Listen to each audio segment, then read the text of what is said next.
बीना और रीना कहने को दोनों सहेलियां थीं, लेकिन उनका एक दूसरे से प्यार बिल्कुल बहनों जैसा था। दोनों एक दूसरे से एक पल भी अलग नहीं रह सकते थे। लेकिन बीना की शादी तय हो जाती है। ऐसे में उन दोनों को यही डर सताता है कि दोनों एक दूसरे से अलग कैसे रह पाएंगी। सुबह के 9 बज रहे थे। बीना अभी तक सो रही थी। तभी रीना उसके घर आती है। नमस्ते आंटी, बीना तैयार हो गई क्या? अभी तक सो रही है। कितनी बार उठा चुकी हूँ लेकिन उसकी नींद नहीं खुल रही है। आज तुझे अकेले ही कॉलेज जाना पड़ेगा।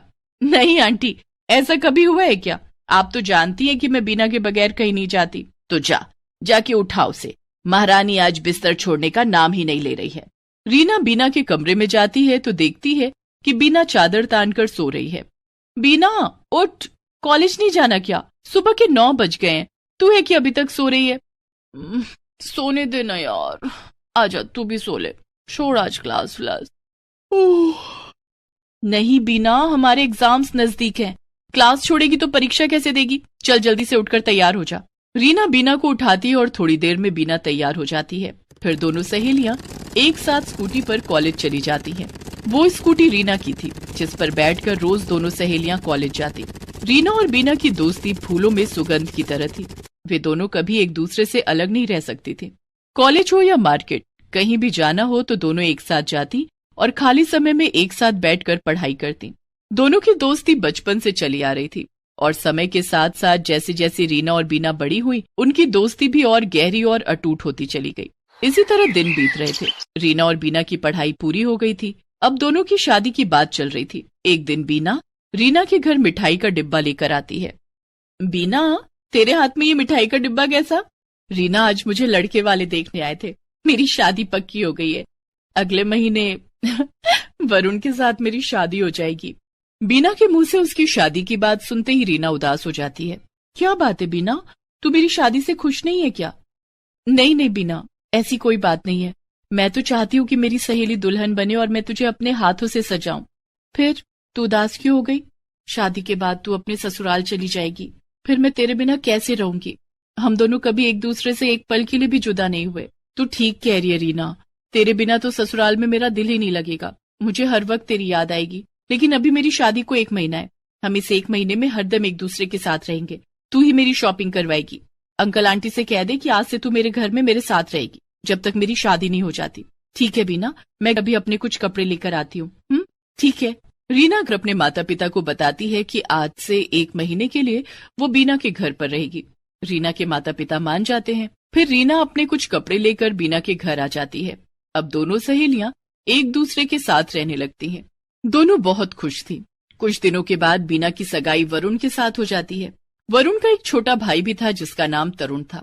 सगाई में तरुण को देखकर बीना ने रीना से कहा, रीना तू चिंता मत कर, मैं और तू अब जिंदगी भर एक साथ रहेंगे। वो कैसे बीना? मैं शादी के बाद अपने देवर तरुण से तेरी शादी की बात करूंगी। क्या? तेरे ससुराल वाले इस रिश्ते के लिए मान जाएंगे? मुझे तो ऐसा नहीं लगता। मेरा दिल कहता है कि वो जरूर मान जाएंगे। सगाई में दोनों सहेलियां बहुत खुश थीं। सगाई के बाद दोनों सहेलियां अपने कमरे में जाकर खूब मस्ती करती हैं।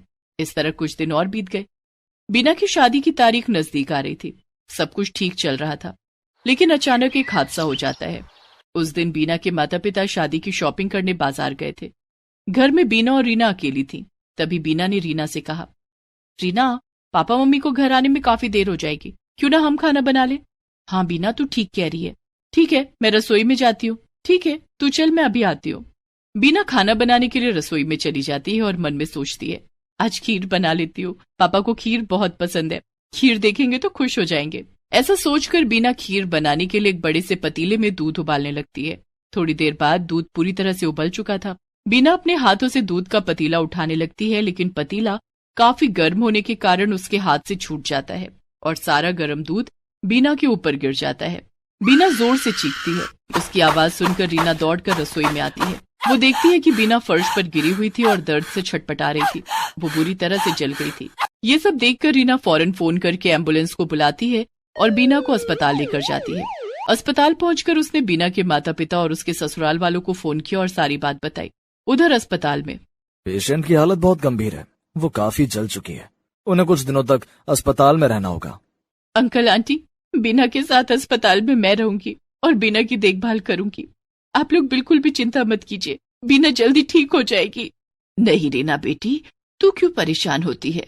तू अपने घर जा, बीना की देखभाल मैं कर लूंगी। नहीं आंटी, मैं बीना को इस हाल में छोड़कर अपने घर नहीं जा सकती। बीना मेरी सहेली नहीं, मेरी बहन है। रीना के बार बार कहने पर बीना के माता पिता मान जाते हैं और रीना अस्पताल में रुककर बीना की देखभाल करने लगती है। बीना के ससुराल वाले भी उससे अस्पताल में मिलने आते हैं। बीना का होने वाला पति वरुण रोज अस्पताल आकर बीना से मिलता और रीना से उसके सारे हेल्थ अपडेट लेता। लगभग 5 दिनों के बाद बीना को अस्पताल से छुट्टी मिल जाती है। उसके माता पिता उसे घर ले जाने आते हैं। देखिए, इनकी हालत अभी ठीक नहीं है, इसलिए इन्हें 3 महीने तक कंप्लीट बेड रेस्ट की जरूरत है। ठीक है डॉक्टर, हम इस बात का पूरा ख्याल रखेंगे। बीना के माता पिता उसे घर ले आते हैं। रीना भी उनके साथ थी। अब रीना घर पर रहकर बीना की सेवा करने लगी। वो बीना के खाने पीने से लेकर उसके कपड़े धोने, उसे नहलाने, तैयार करने, सब चीजों का बहुत ख्याल रखती। डॉक्टर की सलाह के कारण बीना की शादी 3 महीने के लिए टल गई थी, लेकिन वरुण बीना से मिलने अक्सर उसके घर आया करता। तब रीना वरुण के स्वागत में कोई कमी नहीं रहने देती और उससे खूब बातें किया करती। वो वरुण के सामने भी बीना की पूरी देखभाल करती, जिसे देखकर वरुण काफी इम्प्रेस हो गया और वो अक्सर रीना की तारीफ करने लगा। एक दिन, बीना के बाबा, मुझे अब रीना का हमारे घर में रहना कुछ ठीक नहीं लग रहा। क्यों, क्या बात है संजुला? रीना काफी अच्छी लड़की है, वो हमारी बीना का बहुत ख्याल रखती है। वो तो ठीक है, लेकिन वरुण अक्सर बीना से मिलने आता है और रीना भी उससे खूब बातें करती है। कहीं ऐसा ना हो कि वरुण के माता पिता वरुण की शादी हमारी बेटी से तोड़कर रीना से कर दें। संजुला की ये बात रीना के कानों में पड़ जाती है और वो सोचती है कि एक माँ होने के नाते आंटी जी ठीक ही कह रही हैं।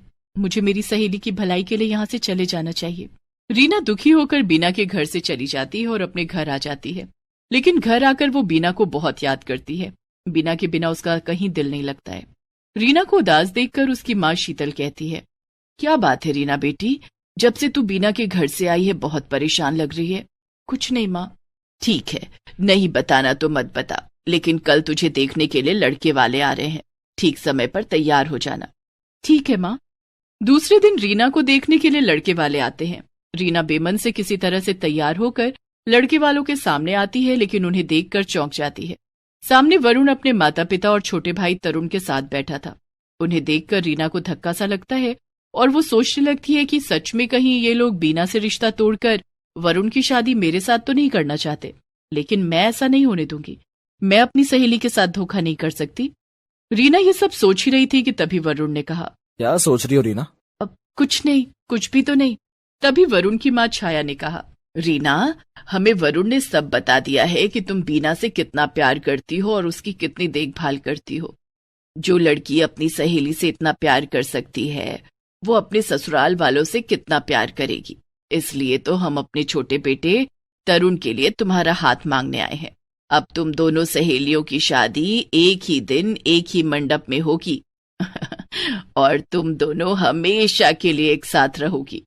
हाँ रीना, तरुण मेरा छोटा भाई है जो सगाई में 2 दिनों के लिए अमेरिका से भारत आया था, लेकिन अब वो हमेशा के लिए भारत लौट आया है। उसने अपना नया बिजनेस शुरू किया है। अब वो हमारे साथ यहीं रहेगा। हमें उसके लिए लड़की की तलाश थी। मेरी नजर में तुमसे बेहतर लड़की और कोई नहीं हो सकती। छाया और वरुण की बात सुनकर रीना खुशी के मारे रो पड़ती है। सगाई में उसने तरुण को देखा था। उसे भी तरुण बहुत पसंद आया था। सबसे ज्यादा उसे इस बात की खुशी थी कि उसकी सहेली अब सदा ही उसके साथ रहेगी। बीना के माता पिता भी इस बात से बहुत खुश थे। उन्हें जिस बात का डर था वैसा कुछ नहीं हुआ। 3 महीने के बाद बीना और रीना दोनों सहेलियों की शादी एक ही मंडप में हो जाती है और दोनों सहेलियां एक साथ ससुराल आ जाती हैं। दोनों खुशी खुशी एक साथ रहने लगती हैं। उन दोनों के व्यवहार से उनके ससुराल वाले भी बहुत खुश थे। ये कहानी है 2 बहुओं की, जो वैसे तो एक ही घर में शादी करके आई थी, लेकिन फिर भी दोनों में काफी अंतर किया जाता था और ये अंतर करती थी उनकी सास शांति। छोटी बहू शालिनी एक बड़े घर से आई थी। खूब सारा दान दहेज तो वो अपने साथ लाई ही थी। इसके अलावा भी तीज त्योहारों पर उसके घर से काफी कुछ आता रहता था। ये देखकर शांति का चेहरा खिल उठता था। लेकिन जब बात बड़ी बहू विभा की आती थी तो शांति की भौं चढ़ जाती थी। क्यूरी, इस बार भी तेरे मायके से कुछ नहीं आया? माँ जी, वो बाबूजी की तबीयत थोड़ी खराब है तो उनके इलाज में काफी पैसे खर्च हो गए।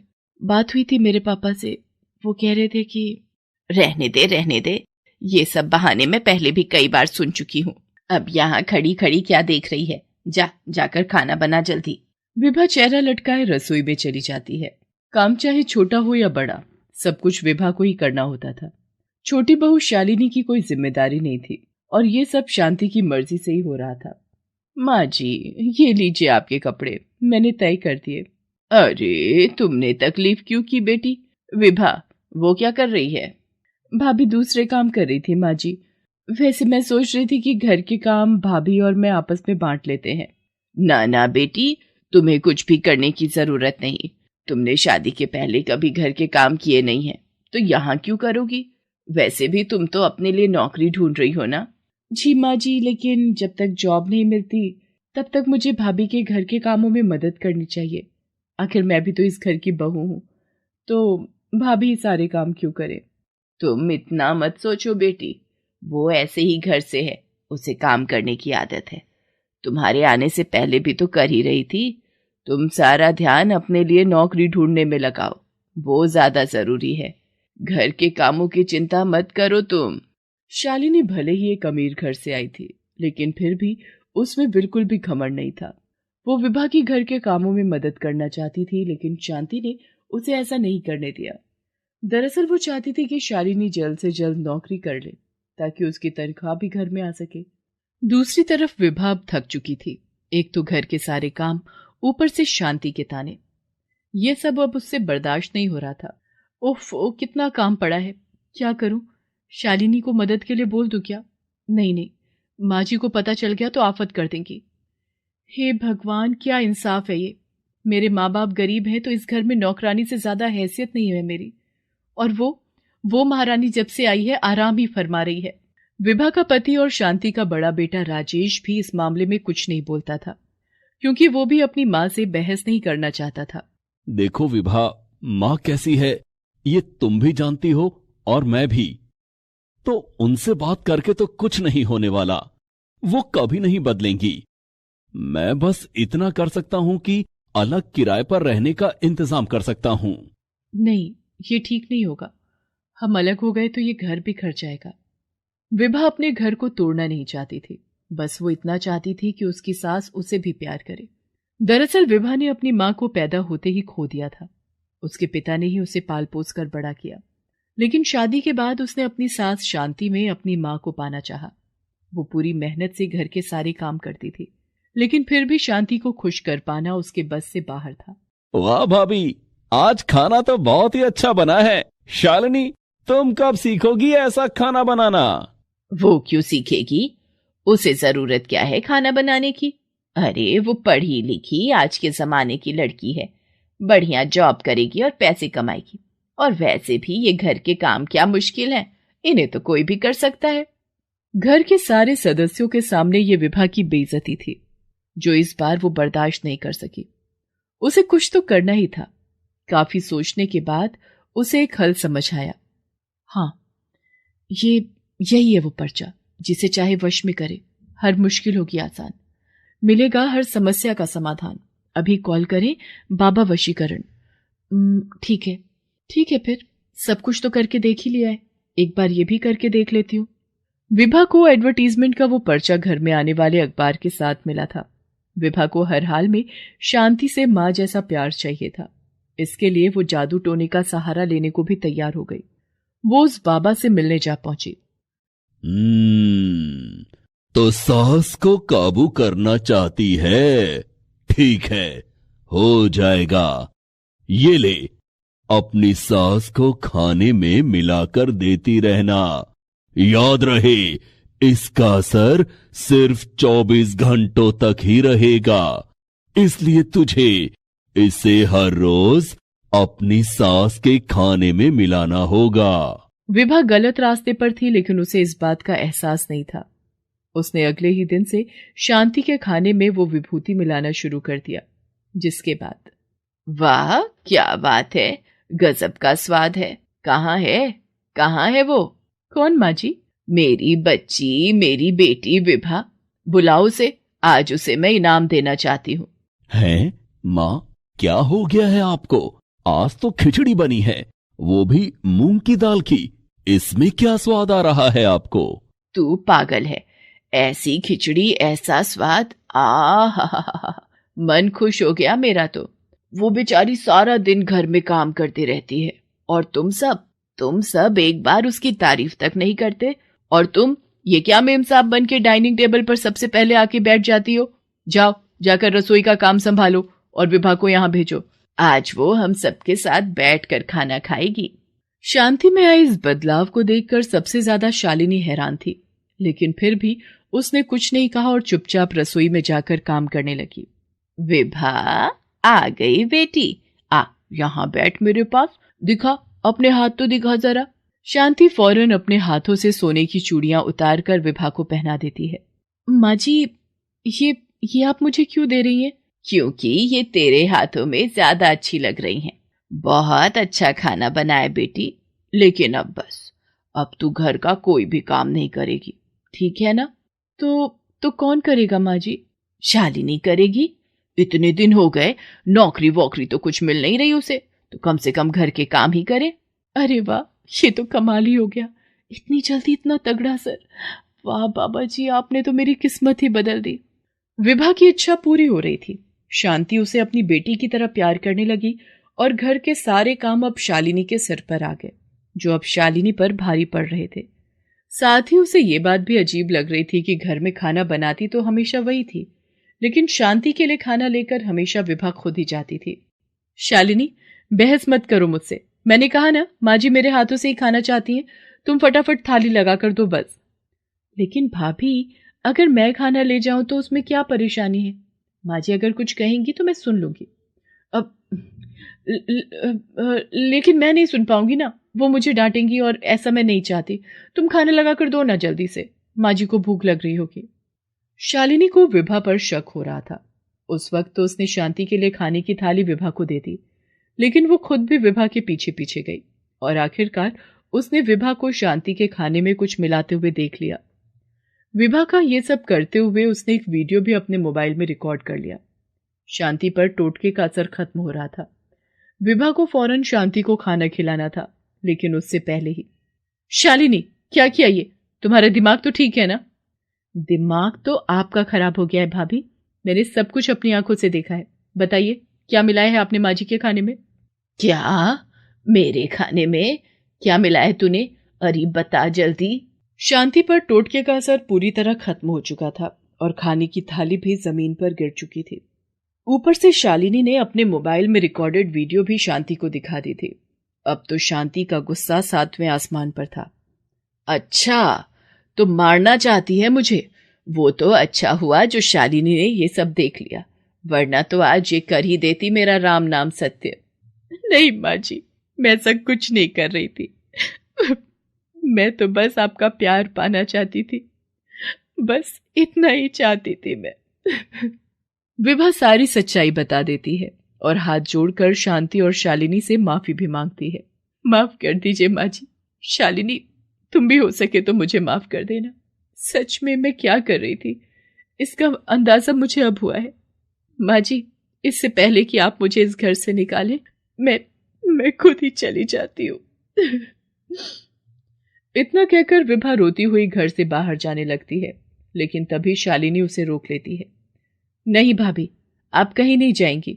ये सच है कि आपका तरीका बहुत गलत था, लेकिन आपकी मंशा बिल्कुल भी गलत नहीं थी।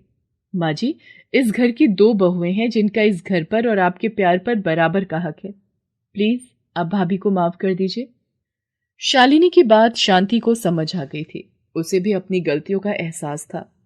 इसके बाद उसने न सिर्फ विभा को माफ कर दिया, बल्कि उसे दिल से अपना भी लिया। इसके बाद से सब ठीक हो गया। दोनों बहुएं मिलकर शांति की सेवा करने लगी और शांति ने भी दोनों बहुओं को अमीरी और गरीबी के तराजू में तोलना बंद कर दिया। Please subscribe this channel.